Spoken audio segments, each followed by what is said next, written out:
আবারও নতুন করে স্মার্টফোন মার্কেট খুলে দেওয়ার পর থেকে এই ধরনের ইউজড আইফোনের বেচা বিক্রি অনেক বেশি বেড়ে গেছে এবং আপনারা অনেকেই আমাকে প্রশ্ন করছিলেন যে ভাই 60,000 টাকা বাজেটে কোন ইউজড আইফোনটা আপনি কিনবেন। এবং এই 13 প্রো ম্যাক্সটাকে আমি লাস্ট 1-1.5 মাস ধরে ইউজ করে আসতেছি, আর এইটা এখন মোটামুটি 60,000 টাকা বাজেটে পাওয়া যায়, যার কারণে এই ভিডিওটা ক্রিয়েট করা। আপনি যদি 26 সালের শুরুর দিক দিয়ে এসে চিন্তা করেন যে 60,000 টাকা দিয়ে এই 13 প্রো ম্যাক্সটা কিনবেন, তাহলে আপনাকে কিছু ব্যাপার অবশ্যই মাথায় রেখে তারপরেই এই 13 প্রো ম্যাক্সটা কেনা উচিত, না হলে কিন্তু আপনি ঠকে যেতে পারেন, আপনার কষ্টে জমানো টাকাটা জলেও যেতে পারে। যার কারণে এই ভিডিওটা সম্পূর্ণ দেখার পরেই ডিসিশন নেবেন যে আসলে 13 প্রো ম্যাক্সটা আপনি কিনবেন নাকি কিনবেন না। আর ভিডিও শুরুর দিক দিয়ে আরেকটা ব্যাপার একটু আপনাদেরকে জানিয়ে রাখি যে এই 13 প্রো ম্যাক্সটা আমি সেল করে দিব এবং আপনারা যারা আমার ভিউয়ার রয়েছেন তাদের মধ্যে যে কোনো একজন চাইলে এটা নিতে পারবেন। হ্যাঁ, শুধুমাত্র একজনই নিতে পারবেন। যার কারণে এই ভিডিওটা সম্পূর্ণ দেখেন। একটু পরেই বলতেছি যে আমার কাছ থেকে কিভাবে এই একটা 13 প্রো ম্যাক্স কিনতে পারবেন। এনিওয়ে, এখন কথা বলা যাক এই 13 প্রো ম্যাক্সটা কেনার অন্যতম রিজন আসলে কি। আপনি যদি এই 13 প্রো ম্যাক্সটাকে সাইড বাই সাইড 16 প্রো ম্যাক্সের সাথে রাখেন, ডিফারেন্স দেখবেন যে খুব বেশি একটা না, ডিজাইন কিন্তু একদমই সিমিলার। তারা 17 প্রো ম্যাক্সে এসে এইবার ডিজাইনটা চেঞ্জ করেছে। তার আগে যতগুলো আইফোন রয়েছে প্রত্যেকটা প্রো ম্যাক্স আইফোনের সাইজ এবং ডিজাইন একদমই সিমিলার ছিল, যদিও কিনা কিছুটা পরিবর্তন আপনি দেখতে পাবেন ডিসপ্লের দিকে আসলে। কারণ হচ্ছে 13 প্রো ম্যাক্সের সামনের দিক দিয়ে বিশাল বড় একটা নচ থাকছে এবং 14 প্রো ম্যাক্স থেকে শুরু করে যত ডিভাইস আইফোনের আছে প্রত্যেকটার মধ্যেই কিন্তু তারা ডাইনামিক আইল্যান্ড ইউজ করেছে, যার কারণে ডিসপ্লের দিকে তাকালে মনে হয় যে না, এটা মোটামুটি 4-5 বছর পুরাতন একটা ফোন। তাছাড়া খুব বেশি একটা ডিফারেন্স কিন্তু আপনি এই জায়গায় দেখবেন না। হ্যাঁ, ফ্রেমের মধ্যে একটা ডিফারেন্স রয়েছে, যেমন এই 13 প্রো ম্যাক্সের যে ফ্রেমটা রয়েছে সেটা হচ্ছে স্টেইনলেস স্টিলের ফ্রেম এবং এর পরবর্তী যে মডেলগুলো ছিল সেইগুলোতে মোটামুটি টাইটানিয়াম ইউজ করা হয়েছে 15 সিরিজ থেকে গিয়ে। তার পরবর্তীতে আবারও হচ্ছে এবারে তারা অ্যালুমিনিয়ামে শিফট করেছে। যাই হোক, আমার কাছে পার্সোনালি এই স্টেইনলেস স্টিলটাই বেশি ভালো লাগে, দেখতেও অনেক বেশি প্রিমিয়াম লাগে। কিন্তু যদি আপনি এই 13 প্রো ম্যাক্সটা কিনেন, আপনার হাতে রাখলে মনে হবে যে ভাই হাত কেটে যেতেছে এরকম একটা অবস্থা, কারণ হচ্ছে এর এজগুলো এতটাই শার্প, যার কারণে অবশ্যই এটা কিনলে একটা ব্যাক কভার ইউজ করবেন। আর এত টাকা দিয়ে এরকম আইফোন কিনে কেউ মনে হয় না যে ব্যাক কভার ছাড়া এটাকে ইউজ করবে। হ্যাঁ, আমি মাঝে মাঝে ইউজ করি। তো আপনি অবশ্যই 13 প্রো ম্যাক্স কিনলে ব্যাক কভার ইউজ করার ট্রাই করবেন, তাহলে হাতে একটা ভালো গ্রিপ পাবেন এবং প্রিমিয়াম কভার ইউজ করলে অবশ্যই একটা প্রিমিয়াম এক্সপিরিয়েন্স পাবেন।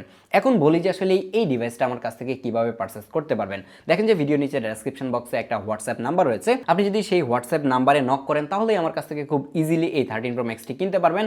এবং শুধুমাত্র একটা ফোনই কিন্তু আমার কাছে রয়েছে, আর প্রাইসটা আমি ভিডিও নিচে ডেসক্রিপশন বক্সে মেনশন করে রাখবো। প্রাইস একদমই ফিক্সড থাকবে, আপনি কোনো অবস্থাতেই ভাই দামাদামি করেন না, তাহলে আমি কোনো অবস্থাতেই সেল করতে পারবো না। আমি ফিক্সড প্রাইসটাই ডেসক্রিপশন বক্সে অ্যাড করে রাখবো।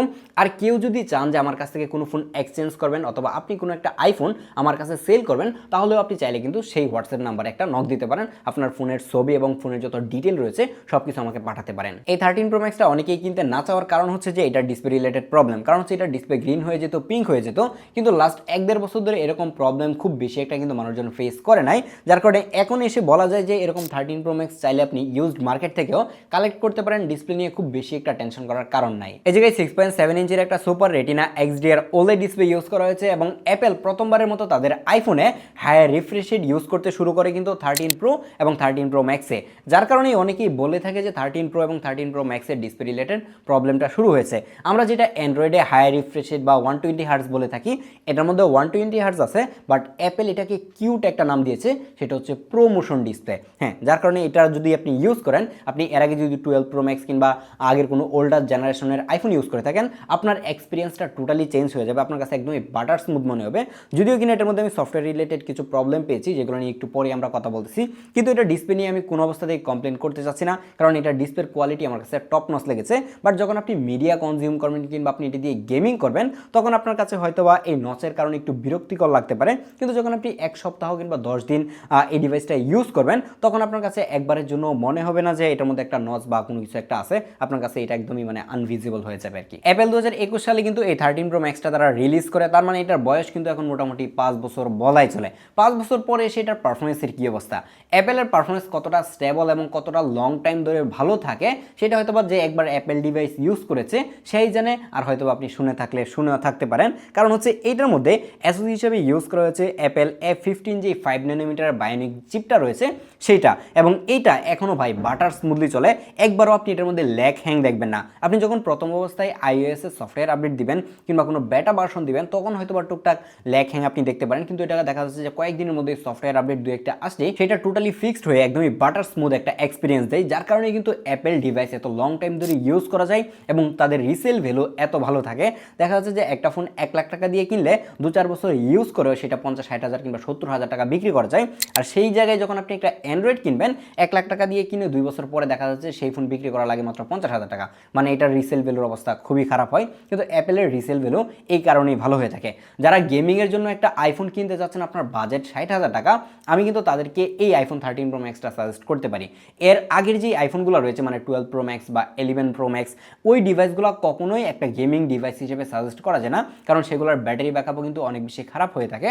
বাট এই 13 প্রো ম্যাক্সের ব্যাটারি ব্যাকআপ অনেক ভালো ছিল, যেটা নিয়ে আমরা একটু পরে কথা বলছি। এ ধরনের ইউজড আইফোনগুলো ম্যাক্সিমাম মানুষজন কিনে থাকে শুধুমাত্র আইফোনের ক্যামেরার জন্য। আর এই 13 প্রো ম্যাক্সটা একটা বেস্ট ক্যামেরা সেটআপ বলতে পারেন, কারণ হচ্ছে এটার মধ্যে একটা 3x টেলিফোটো লেন্স ইউজ করা হয়েছে, যেটা দিয়ে ভাই অস্থির লেভেলের পোর্ট্রেট ফটোগ্রাফি করা যায়। তার পাশাপাশি অ্যাপেল কিন্তু প্রথমবারের মতো 13 সিরিজে এসে তারা হচ্ছে সিনেম্যাটিক মোডটাকে ইন্ট্রোডিউস করে, মানে হচ্ছে আপনার ব্যাকগ্রাউন্ড ব্লার করে যে ভিডিও করার অপশনটা, সেটা কিন্তু এই 13 প্রো ম্যাক্স 13 অথবা 13 সিরিজের যে ফোনগুলো রয়েছে প্রত্যেকটা ডিভাইস দিয়ে করা যায়, যদিও কিনা সেটা 1080p পর্যন্ত লিমিটেড। আমরা একটু পরে ভিডিও স্যাম্পলও দেখাবো। এর ব্যাক সাইডে যে 3টা ক্যামেরা রয়েছে, 3টা ক্যামেরায় কিন্তু 12 মেগাপিক্সেলের এবং ফ্রন্ট ক্যামেরাটাও কিন্তু 12 মেগাপিক্সেলের। আপনি যদি নর্মাল মোডে প্রত্যেকটা লেন্সের পিকচার দেখেন, তাহলে দেখবেন যে খুবই শার্প এবং ডিটেল পিকচার কিন্তু ক্যাপচার করতে পারতেছে। যে জায়গায় আইফোন 12 মেগাপিক্সেল দিয়ে অনেক বেশি ডিটেল এবং শার্প পিকচার দিতে পারতেছে, অনেক অ্যান্ড্রয়েড ফোন 100 কিংবা 200 মেগাপিক্সেলের ক্যামেরা দিয়েও তার ধারের কাছেও আসতে পারতেছে না। এই জায়গায় মেগাপিক্সেলটা আসলে ম্যাটার করে না যে আসলে কত মেগাপিক্সেলের আপনার সেন্সরটা কতটুকু বড়, এবং আপনার ছবি তোলার পরে যেই প্রসেসর দিয়ে প্রসেস করা হচ্ছে সেই প্রসেসরটা আসলে কতটুকু ভালো, সেটার উপরেই কিন্তু ডিপেন্ড করে যে আপনি পিকচার তোলার পরে আপনি কতটুকু ভালো আউটপুট পাবেন। যার কারণেই কিন্তু অ্যাপেলের আউটপুটটা এতটা ভালো আসে।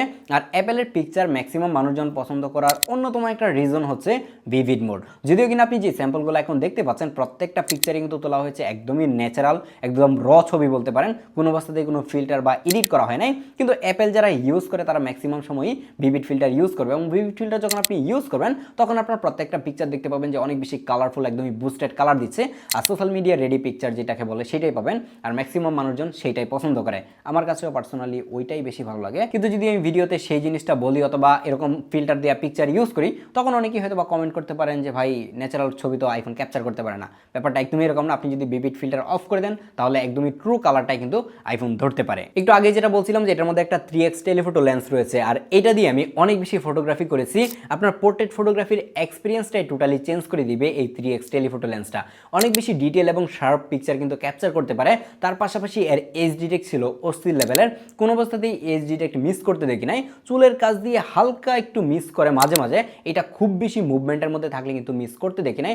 আপনি যদি একটু শক্ত হাতে ছবি তোলেন তাহলে বেস্ট লেভেলের পোর্ট্রেট এক্সপিরিয়েন্স কিন্তু আপনি এটা থেকে পাবেন। আপনি যদি পোর্ট্রেটের ভিভিড মোড ইউজ করতে চান তাহলে আমি দেখেন দুই একটা স্যাম্পল দিয়ে দিচ্ছি ভিভিড মোড লাগিয়ে, সেগুলো দেখতে কিন্তু অনেক বেশি সুন্দর এবং কালারফুল লাগে, এবং এই কাজটাই হয়তো বা ম্যাক্সিমাম মানুষজন করবে। আপনার বাজেট যদি 60,000 টাকার আশেপাশেই হয়ে থাকে এবং একটা আইফোন কিনতে চান পোর্ট্রেট ফটোগ্রাফির জন্য, তাহলে এই 13 প্রো ম্যাক্সের বিকল্প আর কিছুই নেই। শুধুমাত্র ফটোগ্রাফি না, এই ধরনের ইউজড আইফোন অনেকেই কিনে থাকে ভিডিও করার জন্য। এই আইফোন 13 প্রো ম্যাক্সের প্রত্যেকটা লেন্স দিয়ে কিন্তু আপনি চাইলে 4K 30 fps এবং 60 fps এ ভিডিও রেকর্ড করতে পারবেন, আর সিনেম্যাটিক মোডে আপনি 1080p তে ভিডিও রেকর্ড করতে পারবেন। তো চলুন আউটডোরে গিয়ে দেখায় যে এটা দিয়ে কেমন লেভেলে সিনেম্যাটিক মোডে ভিডিও করা যায়, কারণ এই 13 প্রো ম্যাক্স যারা কিনবে ম্যাক্সিমাম টাইম সিনেম্যাটিক ভিডিওটাই করে থাকবে। এখন যে ভিডিওটা দেখছেন এটা হচ্ছে আইফোন 13 এর সিনেম্যাটিক মোডের ভিডিও। অ্যাপল কিন্তু প্রথমবারের মতো আইফোন 13 সিরিজে এসেই তারা সিনেম্যাটিক মোডটা ইন্ট্রোডিউস করে, এবং এটার মধ্যে আপনি 1x এবং 3x এ চাইলে সিনেম্যাটিক ভিডিও করতে পারবেন, কিন্তু লিমিটেশনটা শুধুমাত্র এটাতে 1080p তে ভিডিও করা যায়। আপনি চাইলে 4K তে ভিডিও কিন্তু এটা দিয়ে করতে পারবেন না। তো চলুন এখন শিফট করি এটা 3x যে টেলিফোটো লেন্স রয়েছে সেটা দিয়ে কেমন লেভেলের সিনেম্যাটিক ভিডিও করা যায়। আর এখন যে ভিডিওটা দেখছেন এটা হচ্ছে 3x এর রেকর্ড হচ্ছে, এবং 3x এ যদি আপনি রেকর্ড করেন তখন কিন্তু আপনি ফোন থেকে অনেক দূরে চলে যাবেন, অলমোস্ট 7 থেকে 8 ফিট দূরে চলে আসবেন, এবং এত দূর থেকে যখন আপনি কথা বলবেন আপনার কথা ক্লিয়ারলি হয়তো বা বোঝা যাবে না, যার কারণে কিন্তু আপনাকে এক্সটার্নাল মাইক্রোফোন ইউজ করতে হবে। ভিডিও কোয়ালিটি বলবো যে মোটামুটি ভালোই ছিল, মোটামুটি স্টেবল। আপনি যদি খুব বেশি মুভ না করেন তাহলে ভালো ভিডিও কিন্তু আপনি এটা দিয়ে করতে পারবেন। দেন যদি এটার ফ্রন্ট ক্যামেরায় আসেন, এই জায়গায় আপনি একটা 12 মেগাপিক্সেলের ক্যামেরা পাচ্ছেন, এবং এটা দিয়ে অনেক সুন্দর সুন্দর সেলফি তোলা যায়। কিন্তু প্রবলেম যেটা সেটা হচ্ছে যখন আপনি পোর্ট্রেট মোডে সেলফি তুলবেন তখন দেখবেন যে এজ ডিটেক্ট খুব বেশি একটা ভালো করতে পারতেছে না, চুলগুলার কাজ দিয়ে ব্লার করে দিচ্ছে, অথবা আপনি যদি দুইজন একসাথে পোর্ট্রেট পিকচার ক্যাপচার করতে যান তখন দেখবেন যে আপনার ব্যাকগ্রাউন্ডে যে থাকবে তাকে ব্লার করে দিচ্ছে। বাট নর্মাল মোডে যখন আপনি পিকচার তুলবেন তখন খুবই ক্লিয়ার এবং শার্প পিকচার কিন্তু আপনি এটা দিয়ে ক্যাপচার করতে পারবেন। এই ধরনের ইউজড আইফোন কিনে মানুষজন সব থেকে বেশি যেটা নিয়ে প্যারা টাকায়, সেটা হচ্ছে ব্যাটারি ব্যাকআপ। কারণ ব্যাটারি ব্যাকআপ খুব বেশি একটা সুবিধাজনক হয় না, যার কারণেই মানুষজন এই ধরনের ম্যাক্স সিরিজের ফোনগুলো চয়েস করে। বাট যখন আপনি একটা 4-5 বছরের পুরাতন আইফোন কিনবেন, সেইটার ব্যাটারি ব্যাকআপ একদমই বেস্ট লেভেলে যে পাবেন, ব্যাপারটা একদমই এরকম না। আপনি ইউজড আইফোন যদি 2-3 বছর পুরাতন কিনতে চান, তাহলে ব্যাটারি ব্যাকআপ নিয়ে প্যারা খাবেন, এই ব্যাপারটা মাথায় রেখে তারপরে কিনতে হবে। আর এইটা থেকে আমি যে ব্যাটারি ব্যাকআপ পাচ্ছিলাম, এভারেজে আমি হচ্ছে যে 5.5 ঘন্টা 6 ঘন্টার মতো স্ক্রিন অন টাইম পাচ্ছিলাম, ক্যামেরা, ফটো এবং ভিডিও কলে কথা টথা বলে এরকম ব্যাটারি ব্যাকআপ পাচ্ছিলাম। হয়তোবা আপনার ইউজ কেসে সেটা আধা ঘন্টা এদিক সেদিক হতে পারে। এখন ফাইনালি কথা হচ্ছে যে এই 13 প্রো ম্যাক্সটা 60,000 টাকার আশেপাশে কিনবেন কিনা। আপনি যদি একটা বড় সড়ো ম্যাক্স সিরিজের আইফোন ইউজ করতে চান, তাহলে এটাই আপনার জন্য এই বাজেটে বেস্ট ডিল হতে পারে। তার বিকল্প আর কিছু নাই বললেই চলে। কারণ হচ্ছে 14 প্রো যদি কিনতে চান, তাহলেও আপনাকে মোটামুটি আরও 5-7 হাজার টাকা অ্যাড করা লাগবে, যেটার ব্যাটারি ব্যাকআপ কিন্তু খুব বেশি একটা সুবিধাজনক না। যার কারণে আমি আপনাদেরকে 60,000 টাকা বাজেটে এই 13 প্রো ম্যাক্সটাই সাজেস্ট করছি।